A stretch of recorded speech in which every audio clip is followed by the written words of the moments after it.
Shalom. Bapak, Ibu, dan saudara yang terkasih dalam Tuhan, kita bersyukur boleh memuji, menyembah, memuliakan Tuhan dan juga merenungkan firman Allah. Pembacaan firman Tuhan di pagi hari ini terambil dari kitab Wahyu pasal yang kelima.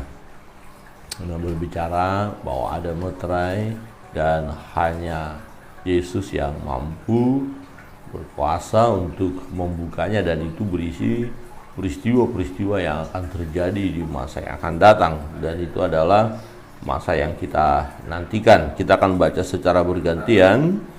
Ayat yang pertama saya membaca, ayat yang kedua Bapak, Ibu, dan saudara yang terkasih dalam Tuhan. Perikopnya kitab yang dimeterai dan anak domba. Ayat yang pertama, Wahyu pasal 5. Maka aku melihat di tangan kanan Dia yang duduk di atas tahta itu sebuah gulungan kitab yang ditulis sebelah dalam dan sebelah luarnya, dan dimeterai dengan 7 meterai. Dan aku melihat seorang malaikat yang berseru dengan suara nyaring, katanya, siapakah yang layak membuat gulungan kitab itu dan membuka meterai-meterainya? Tetapi tidak ada seorang pun yang di surga atau yang di bumi atau yang di bawah bumi yang dapat membuka gulungan kitab itu atau yang dapat melihat sebelah dalamnya. Maka menangislah aku dengan amat sedihnya, karena tidak ada seorang pun yang dianggap layak untuk membuka gulungan kitab itu ataupun melihat sebelah dalamnya. Lalu berkatalah seorang dari tua-tua itu kepadaku, jangan engkau menangis. Sesungguhnya singa dari suku Yehuda, yaitu tunas Daud, telah menang, sehingga ia dapat membuka gulungan kitab itu dan membuka 7 meterainya. Maka aku melihat di tengah-tengah tempat yang keempat makhluk itu, dan di tengah-tengah tua-tua itu berdiri seekor anak domba seperti telah disembelih, bertanduk 7 dan bermata 7. Itulah ke-7 Allah yang diutus ke seluruh bumi. Lalu datanglah anak domba itu dan menerima gulungan kitab itu dari tangan Dia yang duduk di atas tahta itu. Ketika ia mengambil gulungan kitab itu, tersungguhlah keempat malaikat yang ke-24 tua-tua itu di hadapan anak domba. Masing-masing memegang 1 kecapi dan 1 cawan emas penuh dengan kemenyan. Itulah 2 orang kudus. Dan mereka menyanyikan suatu nyanyian baru, katanya, engkau layak menerima gulungan kitab itu dan membuka meterai-meterainya, karena engkau telah disembelih, dan dengan darahmu engkau telah membeli mereka bagi Allah dari tiap-tiap suku dan bahasa dan kaum dan bangsa. Dan engkau telah membuat mereka menjadi suatu kerajaan dan menjadi imam-imam bagi Allah kita, dan mereka akan memerintah sebagai raja di bumi. Maka aku melihat dan mendengar suara banyak malaikat sekeliling tahta, makhluk-makhluk dan tua-tua itu, jumlah mereka berlaksa-laksa dan beribu-ribu laksa. Katanya dengan suaranya, anak domba yang disembelih itu layak untuk menerima kuasa dan kekayaan dan hikmat dan kekuatan dan hormat dan kemuliaan dan kesucian. Dan aku mendengar semua makhluk yang di surga dan yang di bumi dan yang di bawah bumi dan yang di laut dan semua yang ada di dalamnya berkata, bagi Dialah yang duduk di atas tahta dan bagi anak domba adalah puji-pujian dan hormat dan kemuliaan dan kuasa sampai selama-lamanya bersama-sama. Dan keempat makhluk itu berkata, amin. Dan tua-tua itu jatuh tersungkur dan menyembah. Amin. Demikian jauh pembacaan firman Tuhan. Bapak, Ibu, saudara yang terkasih dalam Tuhan, dalam pembacaan ini kita melihat bahwa ada meterai yang akan dibuka. Nah, apa isinya? Tak seorang pun yang tahu. Nah, ketika Yohanes dibawa dalam suasana roh, diangkat oleh roh dia ke surga dan melihat penglihatan-penglihatan yang surgawi, yang supranatural itu. Dan ada satu hal yang dilihat tentang gulungan kitab itu, ya, yang dimeteraikan, dan dia begitu sedih karena tak seorang pun yang layak membaca atau membuka kitab itu yang dimeterai itu.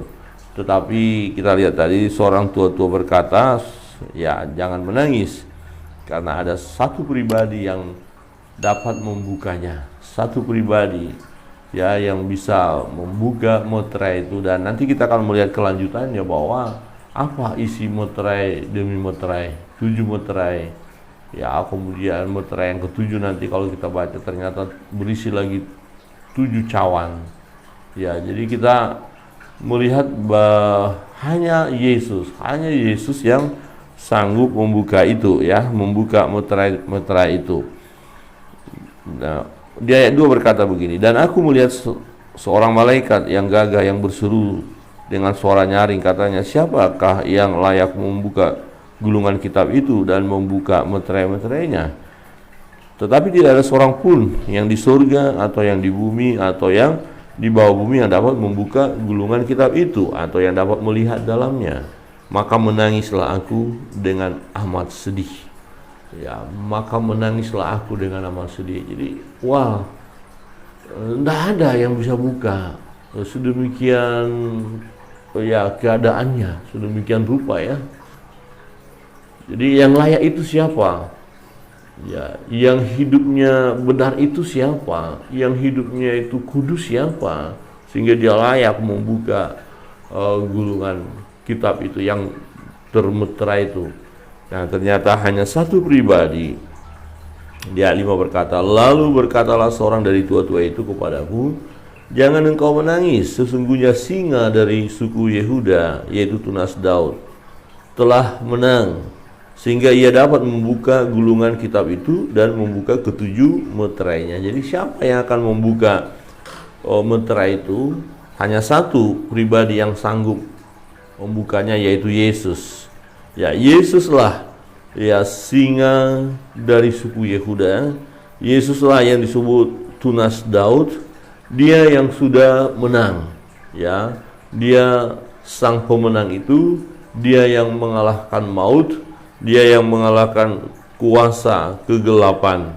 Ya, dan ketika ya Yohanes melihat penglihatan ini dan dinyatakan bahwa hanya Yesus ya yang mampu membuka, maka di ayat 6 dikatakan, maka aku melihat di tengah-tengah tahta itu keempat makhluk itu, dan di tengah-tengah tua-tua itu berdiri seekor anak domba seperti telah disembelih. Ini suatu penglihatan ya, dan yang dimaksud di sini adalah tentu pribadi Yesus Kristus. Nah, bertanduk 7 dan bermata 7, itulah ke-7 roh Allah yang diutus ke seluruh bumi.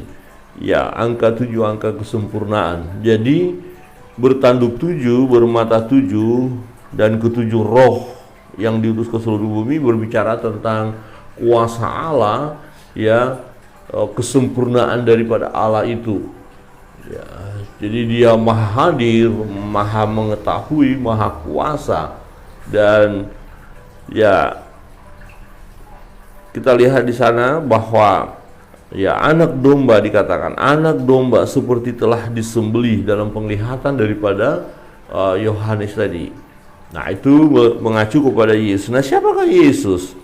Ya, di ayat 7 berkata, lalu datanglah anak domba itu dan menerima gulungan kitab itu dari tangan dia yang duduk di atas tahta itu. Ya, kalau kita melihat ini ada dua pribadi, jelas ya. Ada yang sedang duduk di atas tahta itu dan ada Yesus yang datang menerima gulungan kitab itu. Ya. Nah, kemudian nanti akan kita lihat bahwa meterai demi meterai akan dibuka. Ketika ia mengambil gulungan kitab itu, di ayat 8, tersungkurlah keempat makhluk dan ke-24 tua-tua itu di hadapan anak domba itu. Nah, mengapa mereka tersungkur? Tersungkur di sini karena mereka menyembah dia.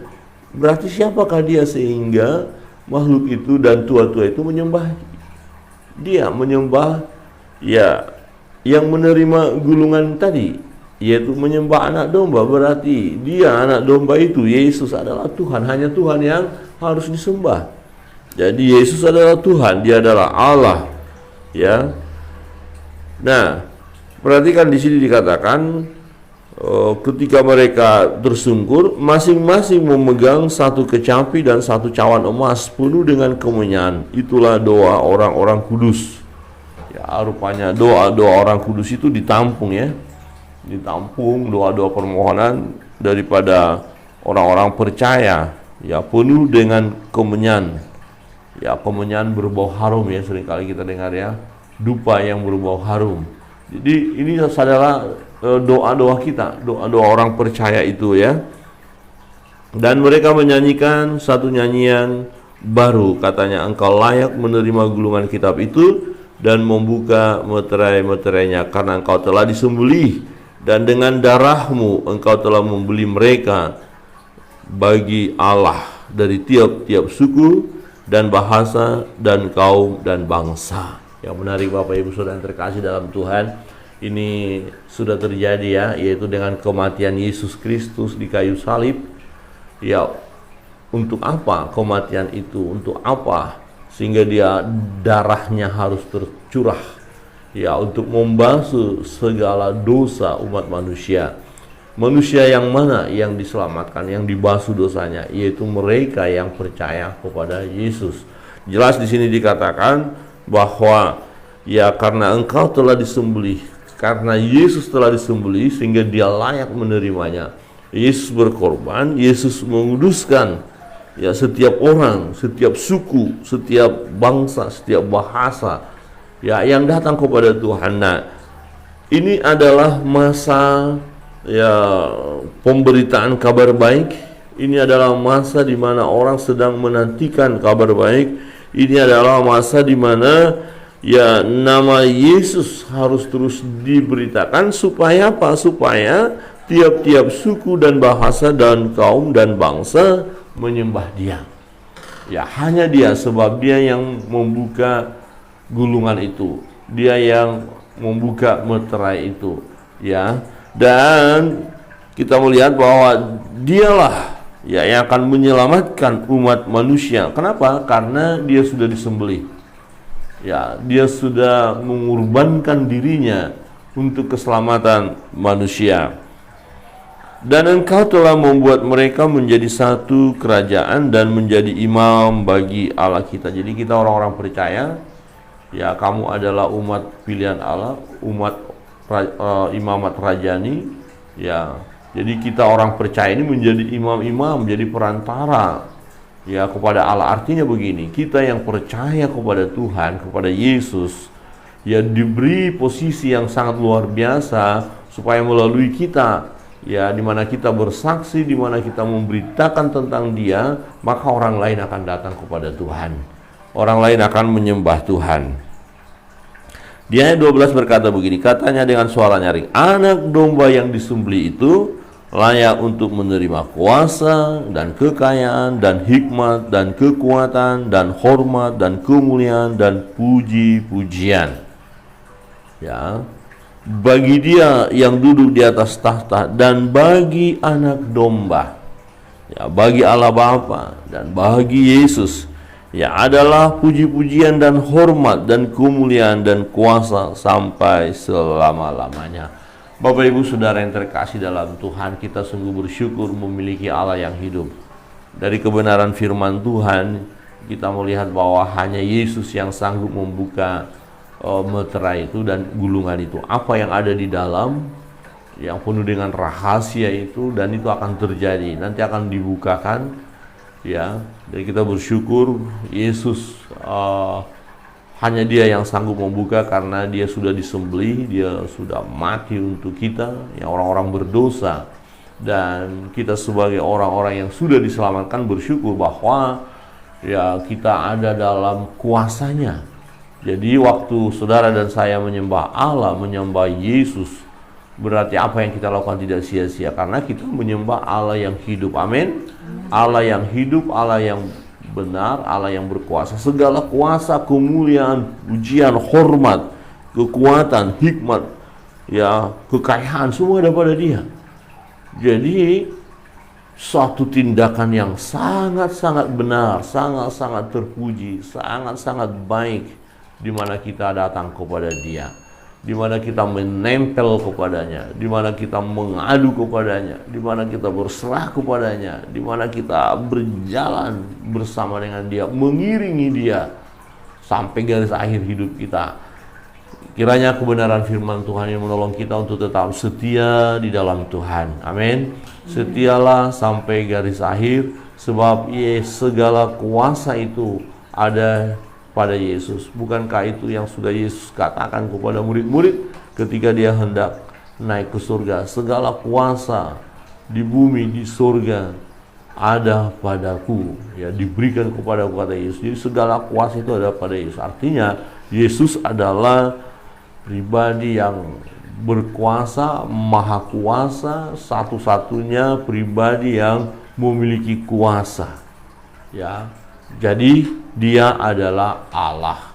Dialah Tuhan yang layak kita sembah, layak kita puji, dan kepadanya kita harus menyerahkan hidup kita. Dia akan menuntun kita, Dia akan memelihara kita, Dia yang menyembuhkan kita, Dia yang memberkati kita.